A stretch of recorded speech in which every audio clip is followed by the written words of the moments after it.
বলে আজাদি আজাদি, তাদেরকে বস্তাবন্দি করে পাকিস্তান পাঠিয়ে দেওয়ার জন্য দৃষ্টি আকর্ষণ করছি। যারা বলে ইনসাফ ইনসাফ, আমরা তাদের শাস্তি চাই, শাস্তি।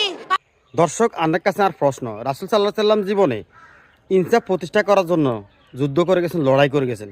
মানুষের অধিকার, ইনসাফ মানে হলো ন্যায় বিচার, মানুষের অধিকার নিয়ে কথা বলা, অসহায় মানুষের অধিকার নিয়ে কথা বলা, মাজলুম ব্যক্তির পক্ষে কথা বলা। এখন আর ক্যামেরার সামনে যে বইনগারা দেখতে পাইতেছেন, হে কথা ইনসাফ ইনসাফ যাত্রা কথা পাকিস্তান হাঁটা দিত। এর মানে পাকিস্তানে কি ইনসাফ প্রতিষ্ঠা আছে? উনি কি এই কথা বুঝাতে চাইতেছে নাকি অন্য কিছু? আপনার মতামত কমেন্ট করেন।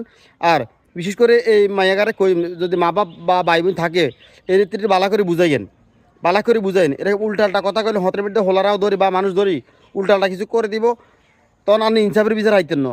আপনি চলেন আমেরিকান স্টাইলে আর বিশেষেন কোরআন স্টাইলে। সারা জীবন করছেন কোরআনের বিরোধিতা, আজ যেমনি করে করতেছেন ইনসাফের বিরোধিতা। ইনসাফ কি? ইনসাফই তো হলো রাসূল সাল্লাল্লাহু আলাইহি ওয়াসাল্লাম পুরো জীবন, রাসূল সাল্লাল্লাহু আলাইহি ওয়াসাল্লামের পুরো আদর্শ কোরআন, এটাকে বলে ইনসাফ। আপনি আগে ইনসাফ না জেনে ইনসাফ সম্পর্কে আলোচনা করে ফেলছেন, এটা ঠিক হয় নাই। ইনসাফ মানে হলো আমার নবী।